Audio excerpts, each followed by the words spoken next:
peux abandonner, mais on finit ça avant.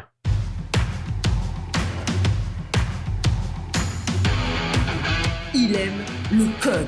Il faut que la communication soit codée, mais de façon claire et transparente. La rigidité, c'est pas pour lui. Mon nom est Francis Parent-Valquette et vous écoutez le Sandro Show. Mais le plus important, c'est qu'il est bélier. Aujourd'hui, c'est un épisode que je considère tranche de vie de papa. C'est quelque chose que je suis content, que je suis fier. C'est pas juste pour braguer mes exploits ou dire que je suis bon ou whatever. C'est juste que c'est quelque chose que j'ai envie de partager parce qu'il y a des difficultés qu'on a eues dans la vie, surtout en tant qu'enfant. Puis peut-être qu'un jour, quand on est parent, on se dit qu'on va faire les choses différemment. La plupart du temps, on essaye de faire les choses différemment, mais on finit par les faire pareil. Mais cette fois-ci, je vais te parler de 1-2 fois que j'ai réussi à tenir la promesse que je m'étais fait plus jeune à propos de faire différent. Pour faire une petite mise en contexte, mon fils joue au soccer depuis une dizaine de semaines, quelque chose comme ça, depuis pas très longtemps. Et il a commencé dans une ligue, je sais pas, une équipe de la ville. Là. C'est sûr qu'à 5 ans, c'est pas quelque chose de très, très, très structuré, mais ça y apprend les bases de jouer en équipe parce qu'avant, on jouait souvent avec lui, mais tu sais, c'est 1 contre 1 ou 2 contre 1, puis on joue au filet, puis on lui laisse un petit peu des chances parce qu'il y avait 4 ans, puis qu'on n'est pas des parents, cruels. Là, il rentre dans une équipe, il y a peut-être 7-8 semaines, quelque chose comme ça, et il commence à jouer, il aime beaucoup ça, et son coach voit en lui un certain talent, puis il me dit à moi, il dit, écoute, quand est-ce qu'il va avoir 6 ans? Je dis, c'est dans un bout quand même, mais je dis, pourquoi? Il dit, parce que, il dit, il serait mieux avec avec l'autre équipe plus grande. Fait qu'il a reconnu un certain talent, puis il dit, tu sais, il y aurait plus de fun à jouer avec les autres, parce que, ben, le groupe des 5 ans, ça kickait le ballon, ça ne regardait pas le ballon. Tu sais, c'est un début, fait que c'est un processus. Fait que je dis au coach, oui, puis je dis pourquoi on ne l'essaye pas? Tu sais, on pourrait peut-être l'essayer un cours seulement, on va l'amener, puis on va voir qu'est-ce que ça dit, s'il aime ça avec les plus grands. Fait qu'il dit, ouais, pas de problème, il dit, amène la semaine prochaine, plus tard, on va faire le cours. On fait le cours et ben, malheureusement, oui, il est peut-être trop grand pour les 5 ans, mais il était définitivement trop petit pour les 6, 7, 8 ans-ish. Donc, il est arrivé là, il était beaucoup trop petit. Juste la longueur des jambes faisait qu'il ne courait pas aussi vite qu'eux autres. Fait que l'échauffement, au début, c'était comme de la course. Il ne suivait pas. Bon, OK, il était un petit peu trop petit. Et mon gars vit dans un monde où ce que tout le monde est beau, tout le monde est gentil. Hein. Je veux dire, il n'y a pas eu beaucoup de confrontations. Il est d'une petite garderie. Il est avec sa famille qui l'aime. Donc, tu sais, il y a de la place pour s'exprimer. Il se ramasse un petit et définitivement, il y a quelques garçons qui sont meilleurs. Il y a 3, tu sais, je dirais, sont peut-être 10-12 petits culs. Il y en a 3 qui définitivement détonnent, qui sont vraiment bons, soit qui sont plus vieux ou qui simplement ont beaucoup joué ou qui ont des parents qui jouent au soccer. Tu vois que c'est juste comme des talents naturels. Là, c'est vraiment des petits joueurs de soccer. Et tu as mon gars qui est débutant et qui est plus petit que les autres. Donc, il ne fait pas vraiment là. Il n'est pas capable de prendre sa place, d'aller chercher le ballon. Et je le comprends. Je veux dire, les enfants ont quasiment comme un pied de plus que lui. Là. C'est comme, il ne fait pas là. Donc, il y a un petit gars qui le pogne par les épaules, puis il dit, ah oui, dans le but, toi. Puis là, ben, mon gars, il dit, non, je ne veux pas être gardien de but. Puis il dit, ah oui, dans le but, il l'a brassé, tu sais. Puis c'est normal, c'est ça, des petits gars qui font du sport. Tu te fais brasser, puis il faut que tu apprennes à te faire brasser. Puis à un moment donné, idéalement, tu ne brasseras pas les autres, mais on sait que ça fait partie de la vie qu'à un moment donné, tu vas peut-être en brasser un. Puis... Mais c'est nouveau pour lui, puis je pense qu'il était petit pour faire cet apprentissage-là. Donc, à un moment donné, c'était le temps de venir boire de l'eau. Il est venu boire de l'eau, puis il s'est collé sur moi, il a craqué en larmes, tu sais, puis il dit « Hey, j'aime pas ça », puis tout.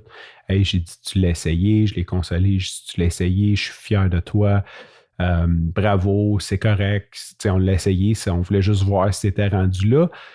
Mais ce que j'avais peut-être, ou qu'on n'avait pas, son coach est quand même jeune, tu sais, c'est un jeune homme, là, je pense qu'il n'a même pas 20 ans, et ce qu'on n'avait peut-être pas vu, peut-être venir par expérience, c'est qu'il est retombé avec les petits, mais ça l'a un petit peu démotivé. Fait qu'il avait comme plus le goût d'aller à ses séances de soccer. Puis là, ben, Je disais OK, puis là, c'était difficile. Et ce matin, c'était le dernier. En fait, il y a peut-être 2-3 semaines, il dit, je ne veux plus jouer au soccer. Je dis, c'est correct, tu veux abandonner, il n'y a pas de problème, mais on va finir la séance au complet, on va finir la session au complet parce que c'est ça, on va le finir, puis je ne dis pas trop pourquoi. Et là, ce matin, c'était le dernier. Et là, il ne voulait pas y aller, mais une crise monumentale pour ne pas y aller. Puis je dis, c'est pas grave, on y va pareil. Puis là, c'est sûr, tu veux pas forcer un enfant, c'est la crise, puis tout. Puis je reste ferme sur ma position. Je dis, c'est pas grave, peu importe, tu pleures, tu veux pas, tu collabores pas. J'ai déjà t'amener nu-pied s'il faut. Tu vas courir nu-pied si tu collabores pas pour mettre tes chaussures. On y va pareil. Puis là, je l'assois quand il se calme un peu, puis je raconte mon histoire. Je dis, écoute, moi, quand j'étais petit, j'étais grand, mince, élancé, puis je faisais de la natation. Puis le coach de natation, qui était Régent Lacourcière à l'époque, d'ailleurs, je me demande s'il est encore en vie. Je pense que j'avais fait un podcast sur lui un moment donné. Un méchant homme, cet homme-là.